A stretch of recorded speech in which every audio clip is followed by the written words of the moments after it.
vrai à tous égards.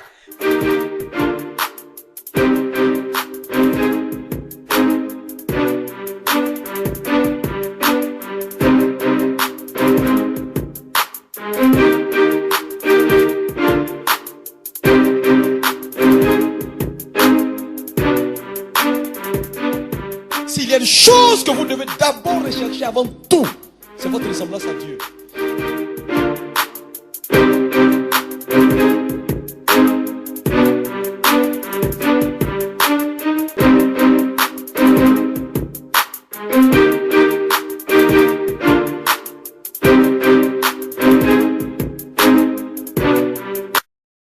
Vous savez que on a partagé ici ensemble et on a vu que les ennemis ou un ennemi, c'est quiconque est contrarié par notre progrès. Quiconque travaille pour faire obstacle à notre avancée dans la vie. Et en son temps, on avait expliqué qui est ton ennemi et on a vu plusieurs types d'ennemis et on a vu beaucoup de choses. Mais ce matin, ce n'est pas de ça qu'il s'agit. Ce matin, nous allons aller sur un certain nombre de points, mais qui sont assez subtils. Donc, comme j'ai dit, 4 ennemis subtils à éviter. Ces ennemis ont contribué de façon subtile à la chute de nombreux leaders et de nombreux champions de Dieu. Vous savez, lorsque Dieu vous appelle à accomplir un but. Mais malheureusement, si dans votre marche, dans l'accomplissement de ce but, vous n'arrivez pas à la compréhension d'un certain nombre de vérités, alors la vision que Dieu a pour vous peut avorter.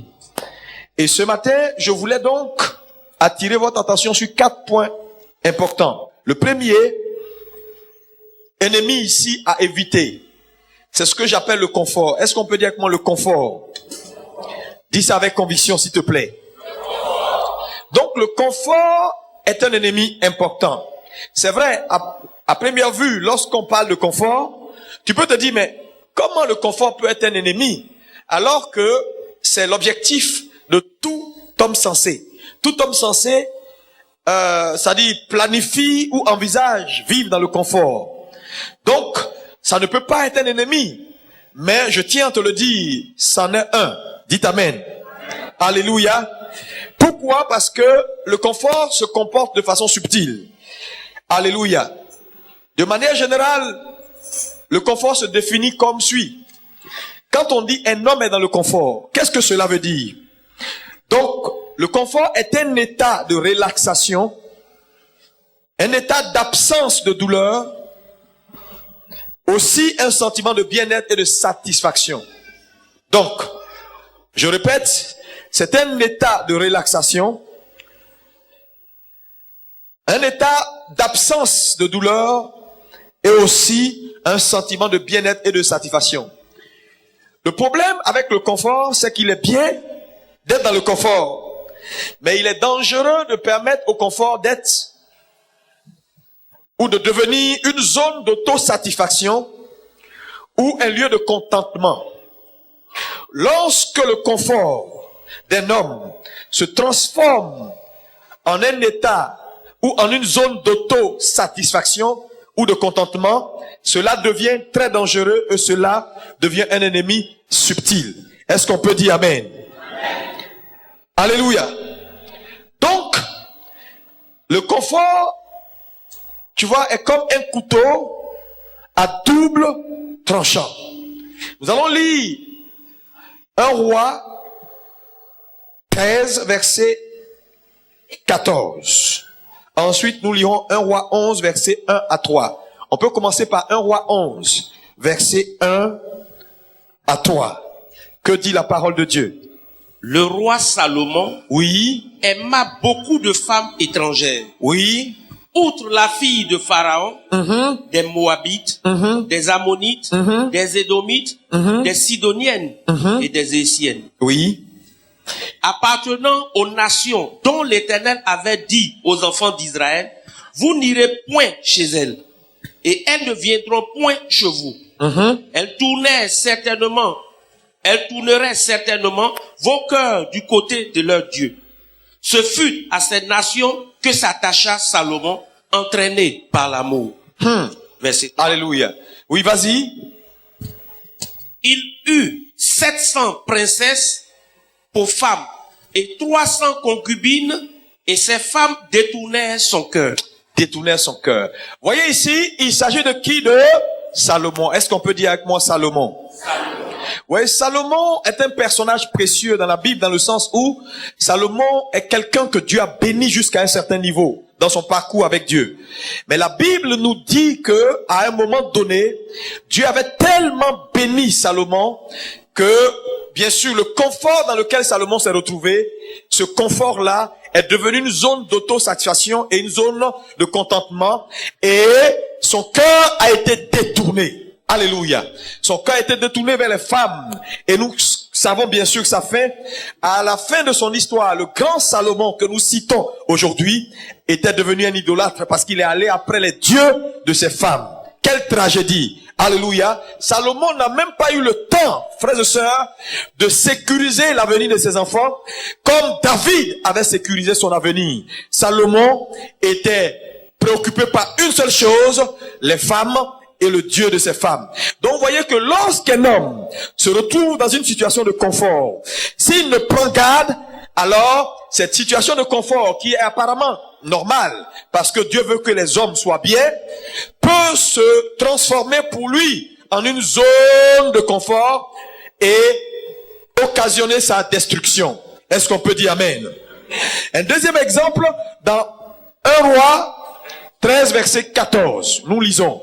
Il alla après l'homme de Dieu. Oui. Et il le trouva assis sous un térébinthe. Il lui dit, es-tu l'homme de Dieu qui est venu de Juda? Il répondit, je le suis. Oui. Alors il lui dit, viens avec moi à la maison et tu prendras quelque nourriture. Mais il répondit, je ne puis ni retourner avec toi, ni entrer chez toi. Je ne mangerai point de pain, je ne boirai point d'eau avec toi dans ce lieu-ci. Continue. Car il m'a été dit par la parole de l'Éternel, tu n'y mangeras point de pain et tu n'y boiras point d'eau et tu ne prendras pas à ton retour le chemin par lequel tu seras allé. Oui. Et il lui dit, moi aussi, je suis prophète comme toi. Et un ange m'a parlé de la part de l'Éternel et m'a dit, ramène-le avec toi dans ta maison et qu'il mange du pain et boive de l'eau. Il lui mentait. L'homme de Dieu retourna avec lui et il mangea du pain et but de l'eau dans sa maison. Comme ils étaient assis à table, la parole de l'Éternel fut adressée au prophète qui lui avait parlé. Et il cria à l'homme de Dieu qui était venu de Juda. Ainsi parle l'Éternel, parce que tu as été rebelle à l'ordre de l'Éternel et que tu n'as pas observé le commandement que l'Éternel, ton Dieu, t'avait donné, parce que tu es retourné et que tu as mangé du pain et bu de l'eau dans le lieu dont il t'avait dit, tu n'y mangeras point de pain et tu n'y boiras point d'eau, ton cadavre n'entrera pas dans le sépulcre de tes pères. Amen. Regardez ici une histoire tragique. Un jeune prophète à qui Dieu a parlé, et Dieu a demandé à ce jeune prophète d'aller et d'accomplir une mission spécifique. La Bible dit, il est allé, à un moment donné, le jeune prophète est allé s'asseoir dans un confort. Et la Bible dit, il était assis sous un arbre et il se relaxait. Et un vieux prophète est venu lui dire, Dieu m'a dit, il faut que tu retournes, ainsi de suite, vous connaissez l'histoire. Et, vous voyez, ayant été trouvé dans une zone de confort, il fut séduit. Frère, vous savez, un homme qui ne prend pas garde au confort est un homme qui sera sûrement séduit. Parce que la séduction ne peut atteindre la vie d'un homme que lorsque cette séduction trouve cet homme-là dans une zone de confort. Lorsqu'on est dans une zone de confort, alors on est dans une zone d'autosatisfaction. Nous pensons que nous sommes arrivés. C'est là que les choses deviennent subtiles. Voyez, cet homme avait le sentiment d'avoir bien fait et il a pris le temps de se relaxer. Mais en se relaxant, L'ennemi est venu et l'ennemi lui a fait des propositions. Il est tombé dans les propositions de l'ennemi, bien sûr, et il a été détourné de Dieu. Vous connaissez sa fin, il a été détruit. Donc, la zone de confort est un terrain favorable à la destruction. Est-ce que quelqu'un peut dire Amen? Est-ce qu'on peut dire Amen? Alléluia. Donc, le processus est simple. Le processus, c'est zone de confort, séduction, destruction. Lorsqu'un homme arrive à un certain niveau de sa vie, alléluia, et il pense qu'il est arrivé, c'est alors qu'il commence à descendre. Voilà pourquoi je voulais dire à quelqu'un ici ce matin, je ne sais pas quelle grâce Dieu t'a accordée, quelle bénédiction que Dieu t'a accordée, mais il faut que tu comprennes que plus Dieu t'envoie, plus Dieu te bénit, alors plus tu dois être plus rigoureux vis-à-vis de toi-même. Dis Amen. Parce que vous voyez, les losers ou ceux qui échouent dans la vie, ce sont ceux qui voient les zones de confort comme la fin. Mais ceux qui réussissent dans la vie voient la zone de confort comme un endroit juste de transit. Dis Amen. Dis Amen. Je ne sais pas où tu allais t'asseoir, mais Dieu m'a dit de te dire ce matin, lève-toi et continue ton chemin. Est-ce que tu peux dire à ton frère, lève-toi et continue ton chemin? Alléluia. Parce que les hommes, pour rien, entrent dans une zone d'auto-satisfaction. Regardez quelqu'un qui a une église de 1000 membres, à la limite, il pense qu'il est arrivé.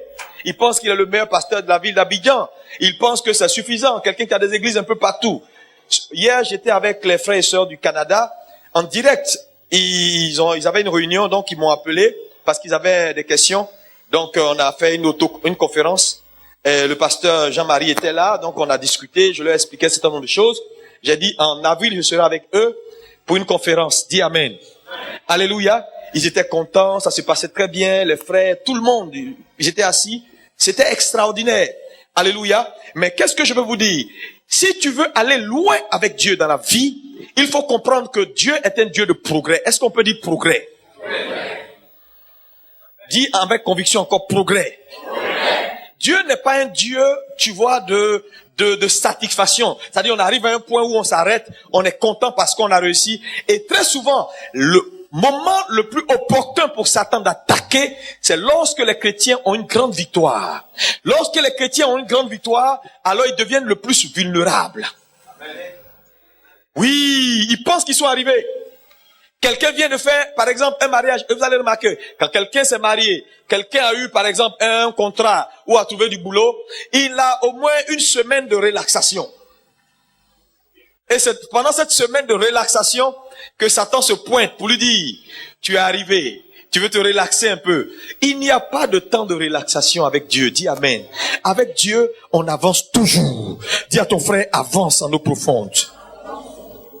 Donc le confort est un ennemi subtil.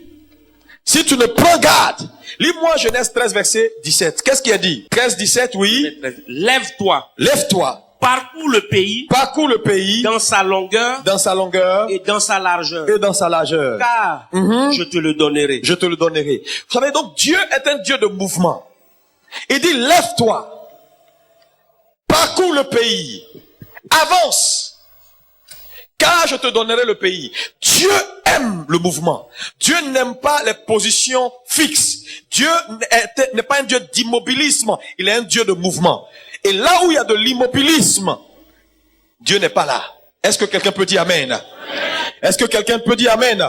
Voilà pourquoi vous devez faire très attention, parce que le confort est un piège. Entrer dans une zone de confort est un piège. Et lorsque tu es un homme de Dieu, il faut faire très attention, parce que le peuple peut t'amener dans une zone de confort en te faisant croire que tu es le meilleur et que tout va bien et que ton église est la meilleure église de la ville d'Abidjan. Et lorsque tu commences à croire et à penser ces choses, la chute commence. Nous avons encore beaucoup de travail à faire. Dis Amen. Même si on fait 10 cultes, que vaut 2000 personnes dans juste le quartier de Cocody, où on a pratiquement 1 million à peu près. Waouh, formidable. Mais ici à Cocody, dites-moi une seule église qui rassemble 5000 personnes assises dans une seule salle. Il n'y a pas un. Si quelqu'un te dit, il raconte sa vie. Ici à Cocody. Même s'il fait 4 cultes. C'est quoi? Les cultes, quand on dit on fait 3, 4, 5, 6 cultes là, dans tous les cas, les gens ils viennent, c'est le tiers, la moitié. Il y a peut-être un culte majeur où tout le monde est là. La plupart des autres cultes, c'est à moitié. Même dans les grandes nations comme Accra. J'ai été chez Dag Mills, j'ai fait son premier culte, son deuxième culte. C'est même pas le tiers de l'église qui est là. C'est des espaces qu'on donne à tous les membres, de telle sorte que quelqu'un n'a pas pu venir à 9h, il vient à 7h. Il n'a pas pu venir à 7h, il vient à midi. Il n'a pas pu venir à midi, il vient à 14h. Mais en réalité, l'objectif, ce n'est pas forcément que ce soit rempli. Mais c'est pour donner l'opportunité à tous les membres, au moins, d'assister à un culte dans la journée, en fonction de leurs possibilités. Est-ce qu'on comprend ce que je dis? La zone de confort, dis avec moi, la zone de confort est un ennemi subtil. Une chose que je voulais te dire que tu ne dois jamais oublier concernant la zone de confort. Vous savez, Dieu nous envoie vers le haut. Dieu nous envoie vers notre destinée. Et quel que soit le nombre de places qu'il y a dans le ciel, là où tu vas, tu dois savoir une chose, c'est qu'il n'y a pas assez de place pour s'asseoir. C'est important. Quel que soit le nombre de places qu'il y a, il y en a beaucoup, mais il n'y en a pas beaucoup pour s'asseoir. Si tu ne prends garde et que tu entres dans une zone de confort, ton succès s'arrête là. Ta vie s'arrête là. Ça, c'est le premier. Le deuxième ennemi que je veux partager avec toi ce matin, qui est vraiment un ennemi subtil, c'est ce que j'appelle la comparaison. Dis avec moi la comparaison. Vous savez, réussir nécessite qu'on ait de la connaissance. Le confort est un ennemi subtil. Deuxième ennemi subtil qui peut t'empêcher de progresser dans la vie, c'est la comparaison. Dis avec moi la comparaison. Lis-moi 2 Corinthiens 10, verset 12. Qu'est-ce qu'il a dit? Nous n'osons pas nous égaler ou nous comparer à quelques-uns de ceux qui se recommandent eux-mêmes, mais en se mesurant à leur propre mesure et en se comparant à eux-mêmes, ils manquent d'intelligence. Ils manquent Alléluia. Gloire à Dieu. Chaque être humain est unique et exceptionnel. Est-ce qu'on peut dire amen? Donc se comparer à son prochain, à son frère ou à sa sœur, il dit c'est insensé de le faire. Malheureusement, beaucoup de personnes, ne sachant pas que la comparaison est un ennemi subtil, entrent dans la comparaison et deviennent des insensés. Il dit, si tu as à te comparer à quelqu'un, c'est à toi-même et non à ton prochain. Dis amen. Maintenant, lorsque nous définissons la comparaison, qu'est-ce que c'est que se comparer à quelqu'un? Tu écris, hein? Alléluia. La comparaison, c'est examiner les similarités et les dissemblances entre 2 ou plusieurs entités afin d'en déterminer le meilleur. Donc, comparer, c'est examiner les similarités, éventuellement les dissemblances entre 2 ou plusieurs entités afin d'en déterminer le meilleur. Maintenant, quand tu regardes à cette définition et à ce que nous avons dit, chaque être humain est unique et exceptionnel, et lorsqu'on arrive à la loi de l'identité, on se rend compte que aucun homme dans sa nature intrinsèque n'est égal à son prochain. Dans cette salle, chacun est différent. Dis je suis différent. Dis ça avec conviction ce matin.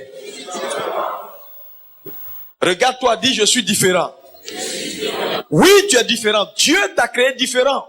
La preuve, tes empreintes, tu es le seul ou la seule personne à les posséder dans tout l'univers. Il n'y a pas 2 empreintes comme tes empreintes. Alléluia. Donc, si tu es différent, si tu es singulier, alors, la définition que nous venons de donner de la comparaison qui est quoi? Examiner les similarités ou éventuellement les dissemblances entre deux ou plusieurs entités pour en déterminer quel est le meilleur n'a pas de sens. Dans le sens où, si on doit comparer deux personnes ou deux entités, sur quels critères allons-nous faire la comparaison alors que chaque être humain est unique? Vous savez, faut pas te faire distraire par Satan. Satan, il n'a qu'à faire ce qu'il a fait. Nous, on est dans la volonté de Dieu. Dis Amen. Dites donc, sur quoi on peut comparer deux individus? Je te pose la question, je veux que tu répondes. Sur rien, dans le sens où chaque individu est unique. Tu ne peux pas donc comparer deux individus pour en déterminer qui est le meilleur, dans le sens où chaque individu a sa particularité. Et comme je l'ai dit de façon intrinsèque, tous les hommes sont différents. Gloire à Dieu. Gloire à Dieu. Tous les hommes sont différents. Un exemple. Faisons une comparaison entre un lion et un chien. Je vous écoute. Sur quoi on va les comparer? Le lion est le lion. Il a ses forces, il a ses faiblesses. Le chien est le chien. Il a ses forces, il a ses faiblesses. Nous n'avons aucun critère pour comparer un lion à un chien. Ils ont été créés différents. Chacun est fort dans ses forces et faible dans ses faiblesses. Est-ce que vous comprenez? Tu peux pas me dire le lion est plus fort que le chien. Sur quoi? Sur quoi tu vas dire ça? Il est plus fort sur quoi? Sur rien du tout.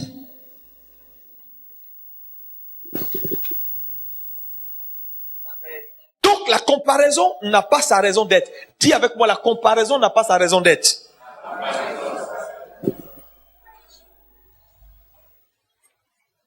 Un autre élément. Comparaison ou comparons l'œil au pied. Oui, allons-y. L'œil voit, le pied marche. L'œil voit et ne peut pas faire bouger le corps, c'est clair. Le pied fait quoi? Lui, il fait bouger le corps, mais il ne voit pas. Qui est le plus important? S'il vous plaît, je ne veux plus de mouvement dans la salle. Laissez cette affaire de courant. On va continuer parce que ça nous distrait. Qui est le plus fort? Personne. Qui est le plus important pour le corps humain? Personne. Un voit, un marche. Ils sont complémentaires. Mais on ne peut pas dire, moi je préfère les yeux aux pieds ou les pieds aux yeux. Chaque entité a son importance. Donc la comparaison est inutile. Dis avec moi, la comparaison est inutile. Maintenant, lorsqu'un homme entre dans la comparaison, alors il se crée lui-même des préjudices. Parce que la comparaison est inutile. Et j'ai dit, c'est des ennemis subtils qui peuvent t'empêcher de progresser dans la vie. J'ai parlé du confort. Je parle de la comparaison. Lorsqu'un homme est dans la comparaison, alors cet homme se crée des préjudices. Premier préjudice que la comparaison va te causer en tant que personnalité, c'est que la comparaison va occasionner la perte de ton identité, de ta personnalité. Un homme qui aime se comparer finit par perdre sa personnalité et son identité. Oui, parce que tu es unique. Il existe un seul toi en toi qui fait le toi que tu es. Il n'y a pas deux toi. Dis, il n'y a pas deux moi. Je suis le seul moi en moi. Alléluia. Donc la comparaison n'a pas de sens. Lorsqu'un homme entre dans la comparaison, c'est un homme qui est sur le point de perdre sa personnalité et son identité. Pourquoi? Parce que lorsque vous commencez à faire comme quelqu'un d'autre, vous perdez votre personnalité au profit de la personne. Et c'est important parce que quand vous voyez aujourd'hui l'église, les gens veulent ressembler à tout le monde. Ils veulent pas être eux-mêmes. Mais en fait, il faut que tu saisisses cette vérité, c'est que tu ne peux pas être le meilleur de ta génération si tu ne deviens pas le meilleur de toi.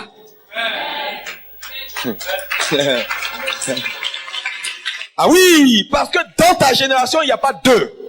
Mais pour que tu sois le meilleur de toi dans ta génération, il faut que tu travailles à être le meilleur de ce que Dieu t'a appelé à faire et non chercher à ressembler à quelqu'un et à faire comme quelqu'un. Est-ce que quelqu'un peut dire Amen? Alléluia! Les gens passent leur vie à chercher à ressembler à quelqu'un et ils se dénaturent au profit de la personne. Parce que le problème c'est quoi? Tu ne seras jamais meilleur que quelqu'un. Si je veux te ressembler, dans tous les cas, je ne serai jamais meilleur que toi. Donc, je serai un éternel second. Dites amen, amen, amen, amen, amen, amen, amen. Je serai un éternel second. Donc, ce que Dieu te demande, ce n'est pas de la comparaison. Alléluia. Gloire à Dieu. Tu perds ton temps en te comparant. Tu ne seras jamais meilleur. Donc, se comparer, premier préjudice, tu perds ta personnalité. Alléluia. Deuxième préjudice que ça cause, c'est que en cherchant à te comparer aux autres, aux gens, tu te détournes de ta raison d'être. La comparaison te détourne de ta raison d'être. Dieu veut que tu maximises ton potentiel pour devenir la meilleure personne qu'il t'a destiné à être. Est-ce que tu peux dire ça avec conviction avec moi? Dieu veut que je maximise mon potentiel. S'il vous plaît, répétez avec conviction. Levez la main, dites Dieu veut que je maximise mon potentiel. Et que je devienne la meilleure personne qu'il m'a destiné à être. Alléluia. En vous comparant aux autres, vous perdez la concentration et vous manquez le but. Ça, c'est un préjudice. Tu te détournes de ta véritable raison d'être parce que tu perds la concentration et tu manques le but. Dieu n'a pas besoin que tu sois la photocopie de quelqu'un.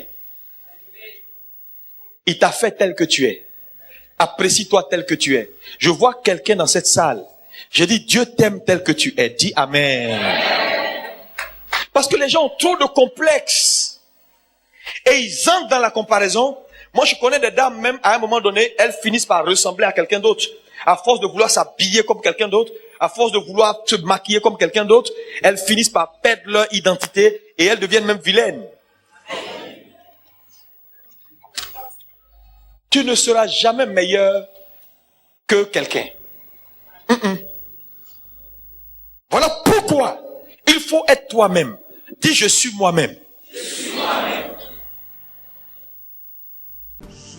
Vous êtes chargé, accablé, oppressé par la maladie, par les situations difficiles de la vie, les soucis. Vous avez envie d'exprimer votre amour, votre reconnaissance à Dieu. Les églises Alliance Biblique Missionnaire Côte d'Ivoire vous convient à leurs différents cultes. Que ce qui va te donner de la domination, c'est ton travail. Tous les dimanches, de 7h à 9h, culte bilingue. Deuxième culte, 9h30, 12h30, culte de louange et d'adoration. De façon exceptionnelle, un troisième culte a lieu de 16h à 18h. Chaque premier dimanche du mois, mon heure de miracle. Soirée prophétique de délivrance et de miracle. Sévère ses exigences, il est riche en son amour. Tu t'en sors pas financièrement, c'est difficile. Tu fais tout, tu es toujours limité. Il faut que Dieu te délivre. Quand vous lisez la Bible dans 3 Jean 1, 2, la Bible dit je souhaite que tu prospères à tous égards et que tu sois en bonne santé comme prospère l'état de ton âme. Dieu veut que tu prospères à tous égards. Jésus n'a jamais manqué de rien. La seule fois où Jésus a manqué de tout, c'était à la croix. Pour que plus jamais un homme ne manque de quelque chose. Une église moderne, une vision dynamique. Un lieu où des hommes ordinaires deviennent des champions. Infoline www.abmc.net. Email info@abmc.net. Téléphone 22 41 75 53 06 16 01 01. Que Dieu vous bénisse. Gloire à Dieu. Reste toi-même. Garde ta concentration. Travaille sur ton potentiel. Il y a quelque chose que Dieu a investi en toi. Si cette chose, tu découvres cette chose, tu la mets en pratique, tu l'augmentes, tu seras le meilleur de ta génération. Dis amen. Les hommes vont chercher à te copier et non toi les copier. Et si nous tous on commence à se ressembler, c'est fini. Il n'y a plus de beauté. Parce que la beauté c'est dans la diversité. Dieu n'est pas un Dieu de photocopie, blanc-noir. Si tout était en blanc-noir dans ce monde-là, ça allait être trop grave. Et vilain même d'ailleurs. Mais quand tu voyais ces fleurs, et qu'il y a du rouge, il y a du blanc, ainsi de suite, c'est ça qui fait la beauté. Dieu est un Dieu de diversité. C'est pourquoi il est Dieu un, manifesté en 3 personnes distinctes. Dis amen. Amen. Dis je suis différent de toi, c'est ça qui fait la richesse. Chers maris, ne cherchez pas à rendre vos femmes vous. Parce que très souvent, les problèmes dans les foyers, c'est ça également. Monsieur veut que madame soit comme lui. Lui, c'est un showman. Il faut que madame soit chaud comme lui. Ça ne peut pas être possible. Dieu vous a fait différents et c'est dans votre différence que vous vous enrichissez. Est-ce que quelqu'un peut dire amen? Amen. Si on veut se ressembler là, on ne gagne plus rien.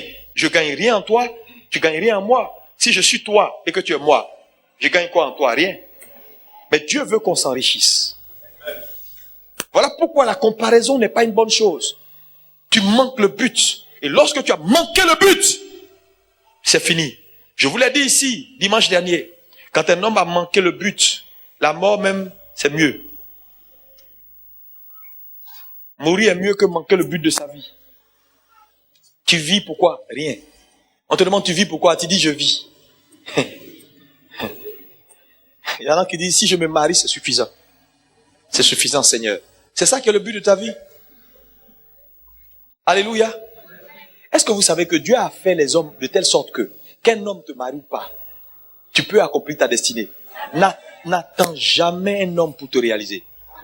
Non, tu vas attendre longtemps. Parce que les hommes ne te donneront jamais ce qui est bon pour toi. Si un homme doit décider à ta place, il décidera toujours ce qu'il arrange lui, pas toi. Je vous dis, les hommes, c'est pourquoi partout où te trouves, sois heureuse. Quelqu'un t'aime, il t'aime pas, c'est lui qui a tort. Vis ta vie, sois joyeuse, habille-toi bien, n'attends pas un homme pour bien t'habiller. Non, sape-toi pour toi-même. Non, tu sais, mange les bonnes choses.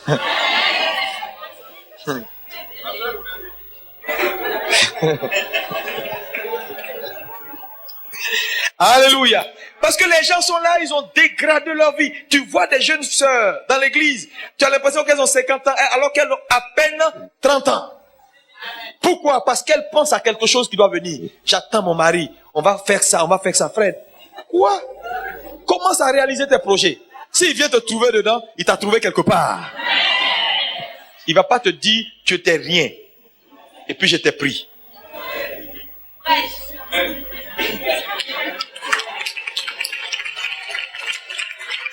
Alléluia! Sois heureux. Détermine la direction que ta vie doit prendre. Ne te compare à personne. Quelqu'un est grand, gloire à Dieu pour lui. Ses pieds sont jolis, gloire à Dieu pour lui. Il s'habille, tout le monde acclame, gloire à Dieu pour lui. Mais tu as une beauté que Dieu t'a donnée, que personne ne peut t'enlever. Une véritable beauté, dis amen. Dis je suis belle. Je suis beau. Mais qui t'a dit tu es vilain? Tu ne peux pas être vilain. La beauté est relative.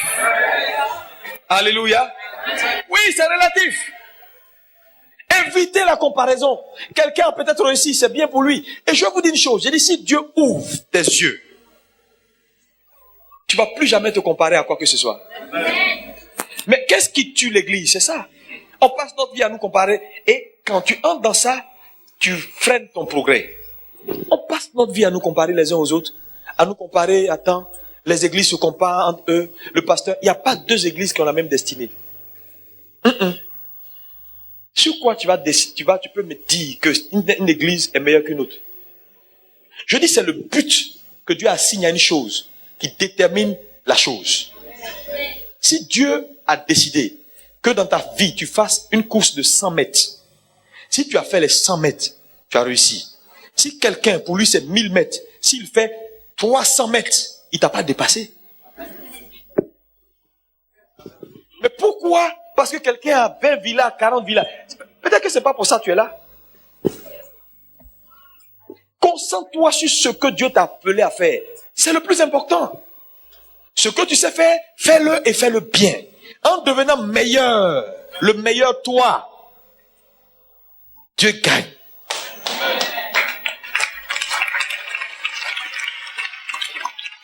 On est trop complexé. On voit quelqu'un dans une grosse voiture, que Dieu le bénisse. On voit quelqu'un qui est en train de réussir, que Dieu le bénisse. Dieu a un plan pour ta vie. Faut pas rater le but de ta vie en regardant quelqu'un. Parce que quand tu vas vouloir faire ce qu'il est en train de faire là, malheureusement, tu ne pourras pas, parce que pour chaque chose que Dieu instruit un homme à faire, Dieu lui communique le potentiel pour.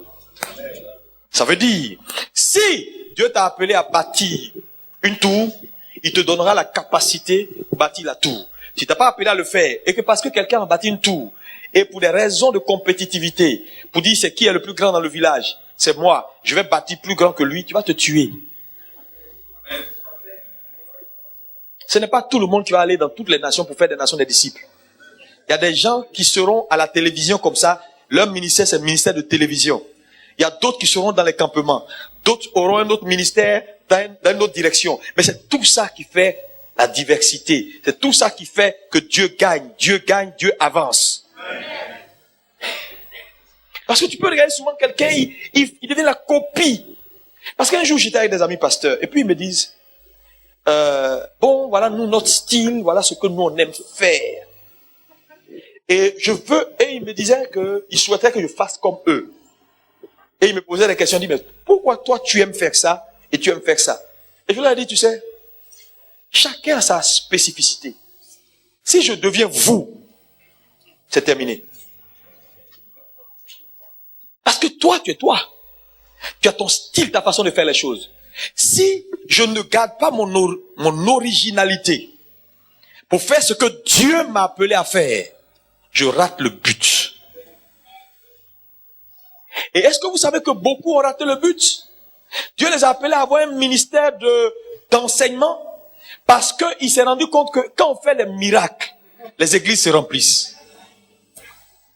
Donc le monsieur allait se spécialiser en prophétie. Le grand enseignant que tu as connu là est devenu prophète. Il fait seulement maintenant, Dieu m'a dit, ici il y a 3 personnes, 4 personnes. C'est vrai, l'église va se remplir. Mais est-ce que c'est ce que Dieu t'a appelé à faire?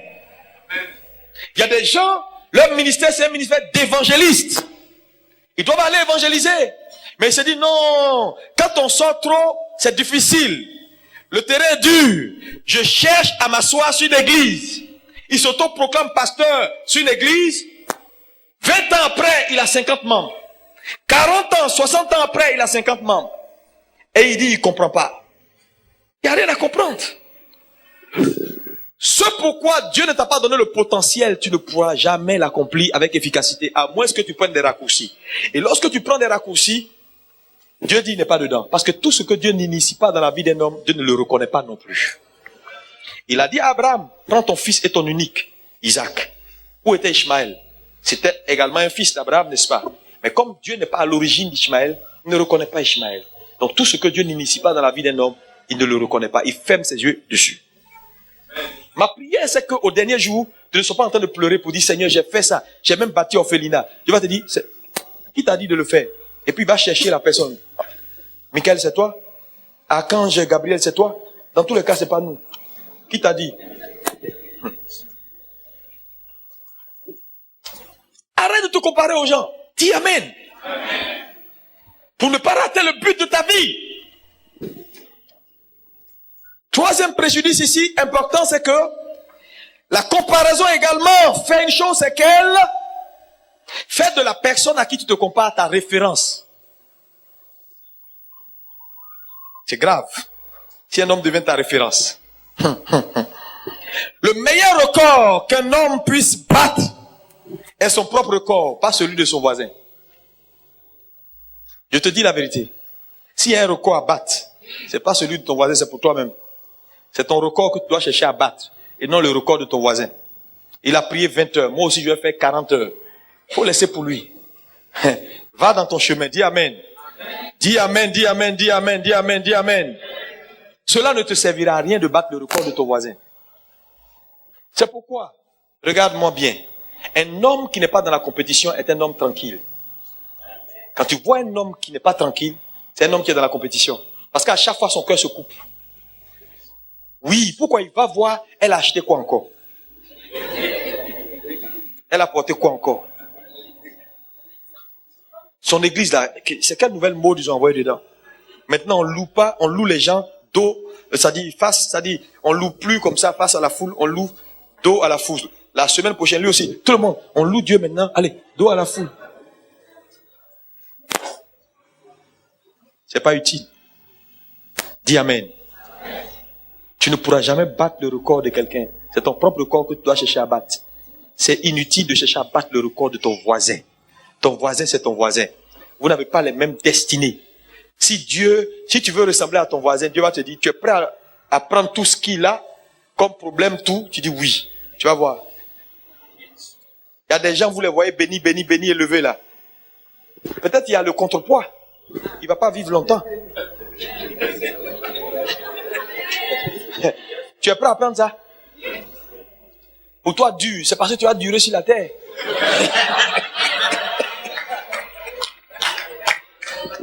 Acclame le Seigneur!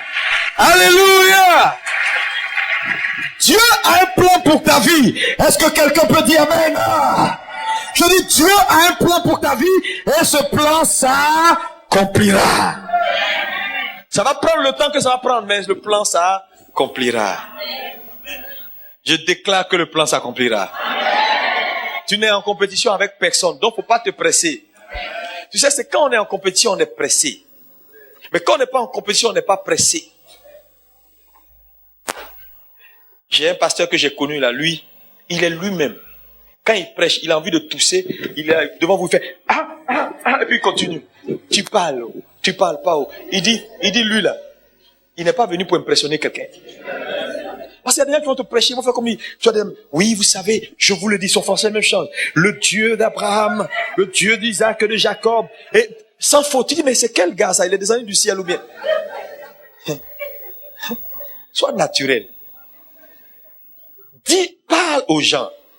C'est pas cinéma on fait ici là. C'est pas cinéma. Parce que les gens pensent que c'est cinéma. Ce n'est pas cinéma. Parle aux gens, dis-leur. C'est des êtres intelligents. On ne peut jamais forcer un homme. Chaque être humain a sa volonté. Pour qu'un homme te suive, il faut le convaincre.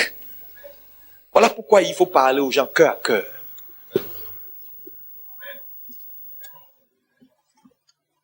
Tu es béni? Amen. Ne fais jamais ce que quelqu'un fait. Quand les gens commencent à trop faire quelque chose, il faut attendre. Amen. Je te dis, quand tu vois les gens commencent à entrer trop dans quelque chose, on dit c'est la mode, la tendance, tout le monde est dedans, on dit fais comme ça, il faut commencer à te calmer un peu. Laisse-les avancer. Alléluia. Amen. Alléluia. Amen. Je dis je suis moi-même. Je ne ressemble à personne. Et je n'ai pas envie de ressembler à quelqu'un. C'est ce que je vous ai dit ici un jour. Vous vous rappelez que j'ai dit, ce que je suis en train de vous dire ne veut pas dire qu'on ne peut pas apprendre de quelqu'un. Je n'ai pas dit ça. Le prophète a dit à cette femme qui était venue le voir, qui avait ses enfants qui devaient aller en esclavage, il dit, va emprunter beaucoup de vases. Mais il a précisé, emprunte des vases vides. Est-ce qu'on peut dire comment vides? Pourquoi? Le vase, c'est ce qu'un homme a que tu n'as pas. Est-ce que tu comprends? C'est ça le vase. Chacun ici a son vase. Moi, j'ai besoin de ton vase pour devenir quelque chose dans la vie. Cette femme avait son huile, mais elle n'avait pas assez de vase. Le prophète lui dit, va emprunter beaucoup de vases. C'est-à-dire, va chez tous tes voisins ce qu'ils ont fait qui est bon, prends. Mais prends des vases vides. Je précise vide. Le mot vide ici veut dire simplement que quand tu empruntes sur quelqu'un, emprunte le système et non la personne. Parce que si tu prends un vase qui n'est pas vide, un vase qui est plein, non seulement tu vas recevoir de la personne, mais tu vas ressembler à la personne. Mais Dieu ne veut pas que tu ressembles à quelqu'un. C'est pourquoi il dit, prends le vase vide et toi-même mets ta propre huile dans ton vase. L'huile, c'est ta personnalité. L'huile, c'est ce que tu as quand tu as tout perdu. C'est ce que Dieu t'a donné. L'huile, c'est ce qu'on peut jamais te prendre. C'est ta spécificité. C'est ta différence. Donc tu peux voir dans le ministère, par exemple, d'un homme comme T.D. Jakes ou bien, je sais pas, Mathieu Hashimolo. Tu peux voir des choses qui sont bien. Tu prends ces choses qui sont bien faites, l'organisation, et tu ajoutes ta personnalité dedans. Mais tu ne prends pas l'organisation plus le style du monsieur. Quand il prêche, il fait comme ça. Toi aussi, tu prêches, tu fais comme ça. Il n'y a plus d'originalité. Et le vrai problème de l'église, c'est que les hommes trichent trop. Et quand on triche, on n'apporte rien. Mais quand on prend et on ajoute notre personnalité, on enrichit la chose. Est-ce que tu peux dire Amen? Dieu veut que le talent ou les grâces que tu as regardées dans la vie de ton frère, il sait bien faire les choses, tu as pris, quand tu mets pour toi dedans, ça devient encore plus beau. Mais ne te compare pas pour prendre quelqu'un et dire je suis mon jumeau. Ça n'existe pas. Alléluia. Alléluia. Quand tu te compares à quelqu'un, il devient ta référence. Quatrième élément de préjudice. Lorsque tu vis une vie de comparaison, la personne à qui tu te compares devient également ta limite. Un exemple simple. Si, par exemple, monsieur A se mesure à monsieur B, ça veut dire quoi? Ça veut dire la meilleure personne que monsieur A peut devenir, c'est monsieur B.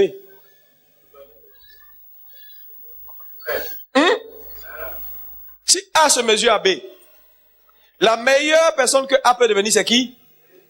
B est sa limite. Mais Dieu ne veut pas que quelqu'un soit ta limite.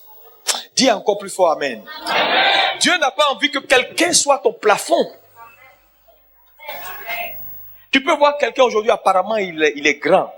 Mais peut-être Dieu t'envoie au-delà. C'est pourquoi la comparaison n'est pas une bonne chose. Donc, il faut savoir faire la différence entre se comparer, être dans la compétition, chercher à ressembler à quelqu'un à tout prix et prendre ce que Dieu lui a donné qui peut t'aider à devenir. Parce que si je me compare à toi, la meilleure personne que je puisse devenir, c'est toi. Donc, tu es devenu ma limite. Qui veut que quelqu'un soit sa limite? Un homme soit sa limite. Mais qui veut que Dieu soit sa limite? Je vois pas ta main. Dieu est ton plafond. Si tu le crois, acclame très fort le Seigneur. Alléluia. Alléluia. Dieu est notre limite. Je te vois devenir le meilleur de ta génération. Je dis, je te vois devenir le meilleur de ta génération. Travaille pour que le meilleur qui est en toi sorte.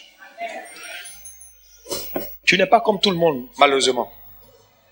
Tu sais, souvent, les gens stressent. Parce que malheureusement, ils sont face à des gens bizarres. Tu sais, quand tu es face à quelqu'un qui ne comprend pas ce que je suis en train de dire ce matin, il va te stresser. Tu n'es pas bien. Tu vaux rien.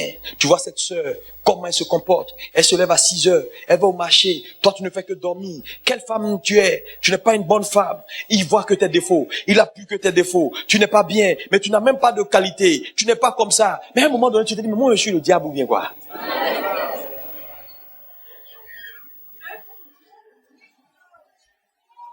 Parce qu'il veut, il te compare à quelqu'un qu'il voit. Mais ça, c'est juste ce qu'il voit. Je dis, un homme va te montrer toujours ce qu'il veut que tu vois. Oh.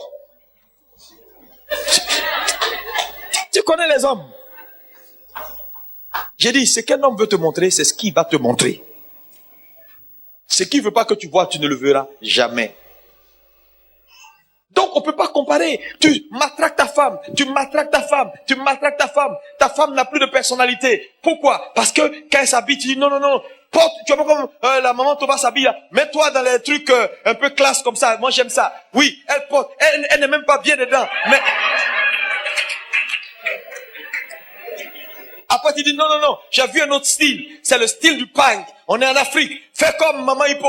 Moi, j'aime les pailles. Et puis la pauvre femme, mes pailles. Et puis, elle est dénaturée. Elle sait plus. Elle n'a plus de style. Parce que tu la m'aides. Tu la m'aides. Laissez les gens être eux-mêmes. Vous savez, laissez les gens être eux-mêmes. Et c'est dans l'église, on voit ça. Les chrétiens sont intolérants. C'est-à-dire, ils sont plus intolérants que des islamistes.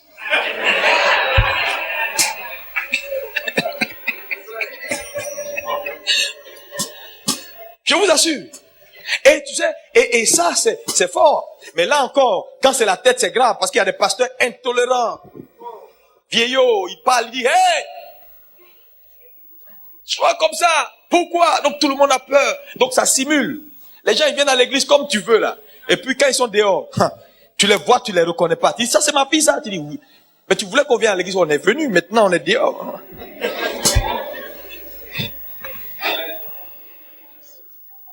La comparaison n'est pas une bonne chose. Ça déprime. Il y en a qui sont déprimés, je vous assure. Ce que je vous dis est important. Il y a des gens qui n'ont plus de personnalité, ils savent même plus où aller, tellement on les a comparés jusqu'à fatiguer. Si quelqu'un te compare encore à quelqu'un, dis-lui, je ne suis personne, je suis moi. Il n'y a pas mieux que moi. Il n'y a pas deux moi dans Abidjan. Je suis peut-être ce que je suis, je me lève, je n'ai pas peut-être la force que l'autre a, mais j'ai une force qu'elle n'a pas.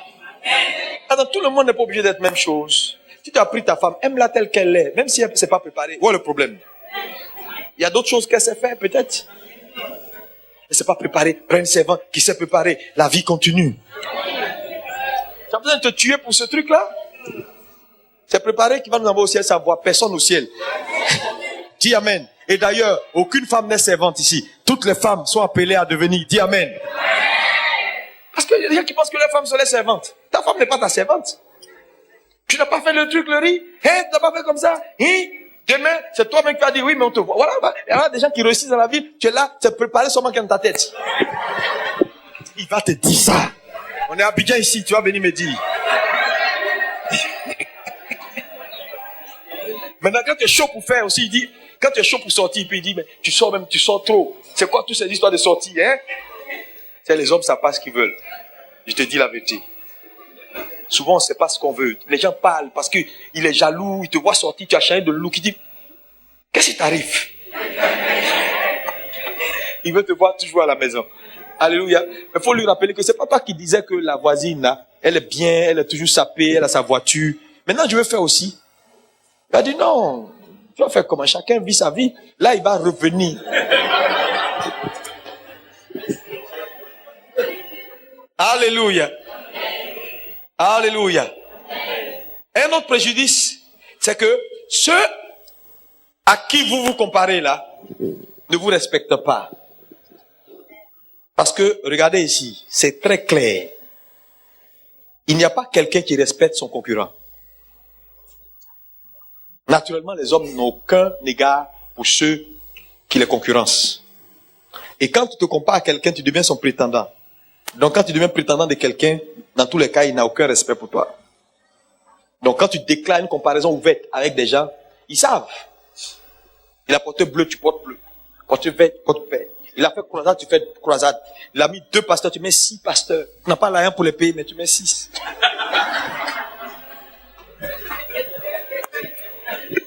Après, tu as des problèmes. Alléluia. Mais à un moment donné, tu deviens ridicule. Va à ton rythme. Dis à ton frère, va à ton rythme. Le chemin est long. Tu veux suivre quelqu'un. Tu sais ce qu'il a mangé avant de courir comme il court là. Tu vas t'épuiser avant le temps. C'est important. Imaginez-vous. Je vais vous donner un cas de figure. Je veux que tu réfléchisses 2 minutes. Imagine-toi un chef d'État qui, en passant son côté, il s'arrête. Et puis, il descend. Et puis, il attrape un taximètre. Puis, les deux commencent à se battre au bord de la route. Qu'est-ce que ça va te donner comme image? Tu passes et puis voilà, ton président en train de se battre avec le chauffeur de taxi. Ça va te donner, quelle image ça te donne?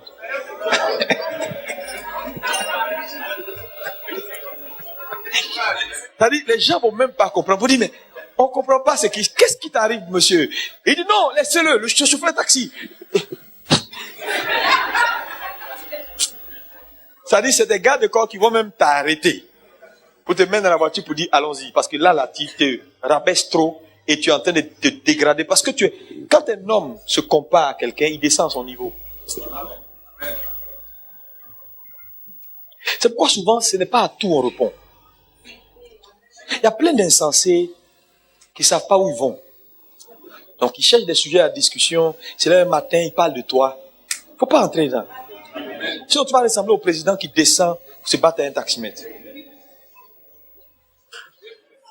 Et je vois les chrétiens déjà. Non, pasteur, on doit juger cette affaire. Elle ne peut pas me parler comme ça. On doit juger. C'est que tu ne sais même pas qui tu es. Mais quand tu as un certain niveau dans la vie, dépasse ces choses. Ne descends pas dans la poubelle avec ceux qui veulent être dans la poubelle. Dis amen, dis amen, dis amen, dis amen, dis amen. À partir d'aujourd'hui, quiconque va vouloir te ramener en bas, dis je refuse au nom de Jésus. Tu es un enfant de Dieu. La gloire de Dieu en toi. La puissance de Dieu en toi. Tu vas quelque part. Dis amen. Quelle que soit sa taille et son âge, si cette personne ne se respecte pas assez pour raconter sa vie, il ne faut pas le suivre dans sa folie. On ne suit pas tout le monde dans sa folie. Il y a des gens qui sont fous, tu ne vas pas les suivre. Toi, tu es lucide. Il y a des choses qu'on ne fait pas, laisse le monsieur. À un moment donné, tu prends de la hauteur. Est-ce qu'on peut dire amen? Parce que ces choses-là t'arrêtent dans ton parcours, t'empêchent de progresser. Tu passes ton temps à parler des gens, à dire oui, lui elle a dit ça de moi, lui elle a pensé comme ça. Il faut sortir de tout ça. La comparaison n'est pas une bonne chose. Elle t'arrête dans ta course. Il y a un troisième, mais à cause du temps, j'ai pas envie d'entrer dedans parce qu'on n'a pas fini. Lui, il est plus long. C'est ce que j'appelle la complaisance. Je vais vous parler de ça prochainement. Je parle de 4 ennemis qui sont subtils et qui peuvent empêcher un homme de progresser dans la vie. La zone de confort, la comparaison, la complaisance. Et il y a un 4e. Amen. Quand je vais revenir sur le 4e, il y a des choses que tu vas comprendre qui vont couper ton souffle. Je vais te démontrer pourquoi Lazare, le pauvre là, je vais te démontrer par A plus B, qu'est-ce qu'il aurait pu faire qu'il n'a pas fait? Pourquoi il est mort pauvre? Est-ce que c'était la volonté de Dieu? Non. On va voir ça.